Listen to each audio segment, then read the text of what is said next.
Hello, everyone, and welcome back to One J in a Pod. I'm your host, Joan, and in today's episode, I'm going to be a little bit vulnerable and I'm going to be talking about racism and how I dealt with it and how I overcame it. So let's just jump right in. I come from an Asian background, specifically Korean. Um, and growing up, I've dealt with a lot of racism and discrimination. And honestly, it's not fun, obviously. And it really brought down my self esteem and my confidence, especially when I was younger. But even now, as a 22-year-old, it's still really hard to deal with those things. And it's also a very serious problem that's been going on. So I just want to share my experience and hopefully um, this could help someone who is in the same boat as me and is having a hard time overcoming it and not knowing how to deal with it. So, ever since I was younger, I obviously was different from everyone else. I wasn't, your typical, white girl. I didn't have like blonde hair, like blue eyes, or um, I didn't like eat the same food as them growing up. I would, come to school and bring like food that my mom made at home. And even then, like that was just a really scary and nervous thing. Bringing like food that, people aren't really used to. I would bring like fried rice or like dumplings or something like that. And my friends or like my peers would be like, "Oh, like what is that? Like that's so weird." Like and like kind of like mocking me or like making fun of me, and that was really detrimental for me because I felt like I wasn't being accepted just because of the food that I was eating. Um and even in high school, it was like really hard to bring lunch from home. Um, and so, like, at one point, I would ask my mom to buy like stuff to make like sandwiches or like salads so that I could fit in with my friends and not get judged because I was just scared of like those weird stares and, bringing like quote unquote like smelly food to school. Um, and even like middle school, like I had a hard time like making friends and like really finding my solid, like stable friend group where I felt accepted and a group of people where I felt weren't judging me for who I was. And I had my fair share of different friendships, and I felt like it's been you know, a huge roller coaster ride, figuring out which types of people I vibed better with. Um, and at one point in high school, I think this was like my sophomore year of high school or like my junior year of high school. I cou- I don't know how to explain this, but I didn't really have like a stable friend group. I was very like bouncing around with different people. Um, and I tried really hard to fit in and I just wanted to be like everyone else in school. So I started, dressing differently or I started talking a certain way. Um, I started eating more, American food or food that like my friends enjoyed. Um, because I felt like that was the only way I was being accepted by my friends or my peers. And my parents and like my brother were like realizing that I was, being different and I wasn't my true self. And they obviously called me out for it and they're like, "What is going on here? Like, why are you acting like not yourself? And like, why are you trying so hard to fit in with others?" And it was like a really like rough time in my life, and I explained to them, I was like, like I feel like I'm being judged for who I truly am, and I feel like I'm not being accepted, and I just really want more friends, and like I just want to fit in. And they're basically like lecturing me about how, if they don't accept you for who you are, then they're not your real friends. And immature me in like high school or like middle school, I was like, no, like, what are you talking about? Like, like I just want to be like everyone else. Like, that's not true, blah, blah, blah.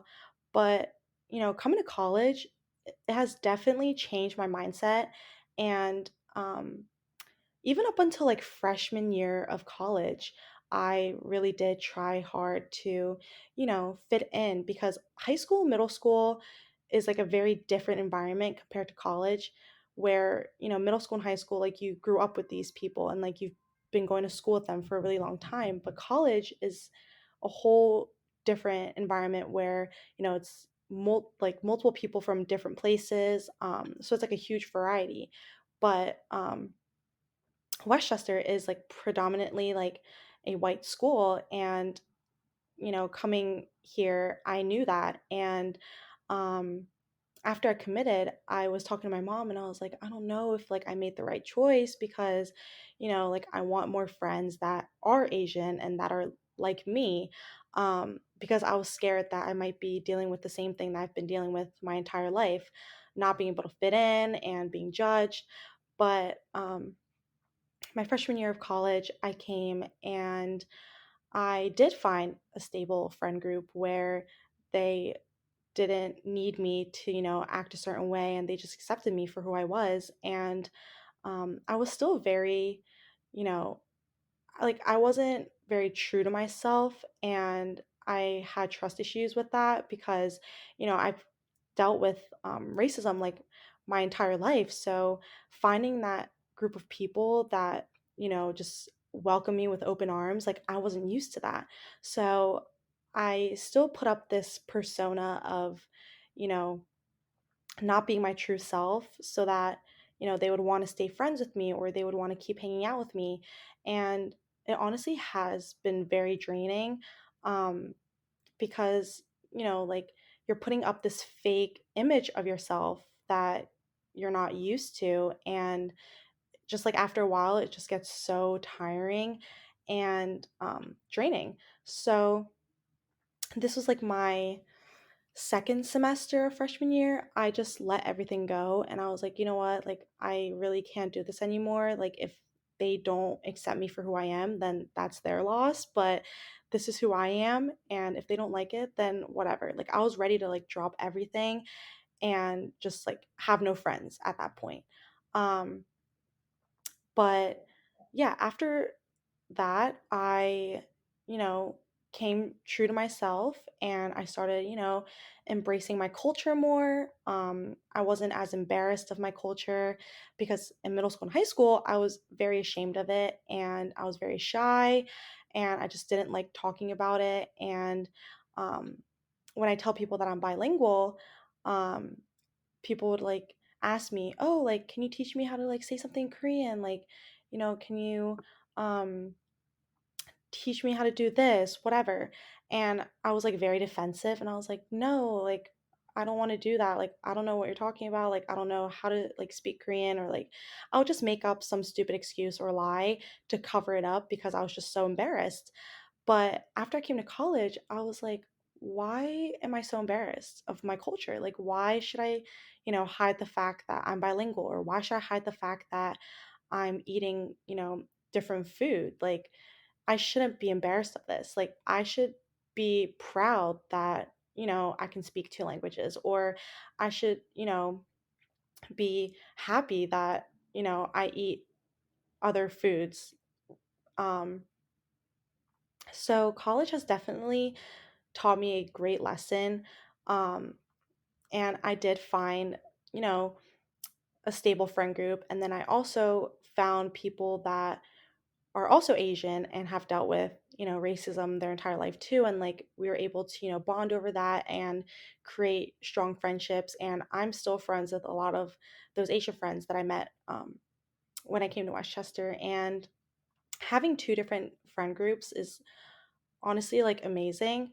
Um, but I don't like I'm not as ashamed as I was before. And um my like one friend group that's like they're like a whole bunch of white girls, and they are so accepting of who I am, and they honestly like, always tell me, they're like, "Oh my gosh, like it's so cool that, you aren't like embarrassed of your culture. Like it's so cool that you're able to, um make Korean food at your apartment. Like it's so cool that you can speak Korean." Like, and they just like boost my confidence and just like hype me up. And through that, I feel like I've been able to, gain more confidence and to be able to embrace my culture.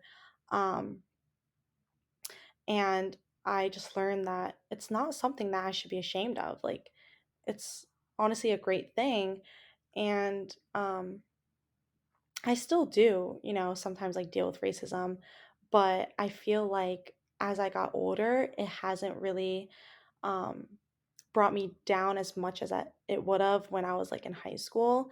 Um, and I just love talking about like my culture to like my roommates and like my friends. And I like sometimes show them like different like shows or movies that are in Korean or like different songs, and they honestly love it. And they love the fact that they have a friend that is from like a different culture and that can like show them different things. Um, so I feel like it's really been rewarding, honestly, after I've come to college and met different people. Um, and I feel like, you know, it's not something to be ashamed of, really. Like, I can't emphasize that enough. Yeah, there are going to be moments where I still feel like I'm being judged, or, moments where I just like wish that I was like my friends. Um, but honestly, like being able to, really appreciate being different is just so like amazing. And younger me would be so surprised if I said this, because like I was just so like I don't know why, but I was just like so embarrassed. And like thinking about it like now, it's just like so crazy as to why I was like so shy about it. Like I feel like it's just so cool. And I just like love talking about my culture like with my friends. So it's honestly like amazing, and I'm just like so happy that I was able to find a group of people that, appreciated me and my culture, but most importantly, like they aren't, judging me. They're like, "You're Joan, and I like that you are you. Like, I don't care that, you're Korean. Like, I don't care that, you eat like different foods than we do. Like, we like you for who you are." And I feel like that's like really helped me with my mentality. Um, and I feel like, having that support system definitely has helped me overcome um, the nervousness, I guess, about, being able to be so open about like my culture and like racism and stuff like that. And I feel like if I, didn't have that strong support system, I would still be, the same person as I was in middle school and high school, where I was just like embarrassed and ashamed of, my culture and like who I am. So I definitely feel like finding that strong support system has definitely helped me. And um it's just been like an amazing like, experience. I like to call it an experience because I did have my fair share of people who didn't like me for who I was. And um and that's fine. I've learned to learn that I've come to learn, excuse me, where there's going to be people that don't like me for who I am, and that's fine. Um, but I shouldn't let that, like define me as a person. So, yeah. Um, I've like my advice for people who may be going through the same thing as me, one advice I could give is just be yourself, like don't care so much about what other people think of you. Because what truly matters is what's on the inside. It doesn't matter what's on the outside, but truly what is in the inside. And, you know, coming from me, like I can say that with with confidence that it truly, truly does not matter what's on the outside. It really matters what's on the inside. And if there's people that don't accept you for who you are and don't like you for that, then that's fine. Like there's always going to be someone out there who doesn't like you for who you are. And that's fine. Like I've dealt with that my whole life. But now I can like confidently say that I'm the happiest person ever. And, once you find that group of people where you do vibe with and that are that strong support system, it will really, really help you change your mentality and it will, boost your confidence. So, that is my number one advice that I could give. So, yeah, but that is the end of this episode where I shared my experience with racism and how I dealt with it and how I overcame it. Thank you for listening, and I will catch you next week with another episode. Bye.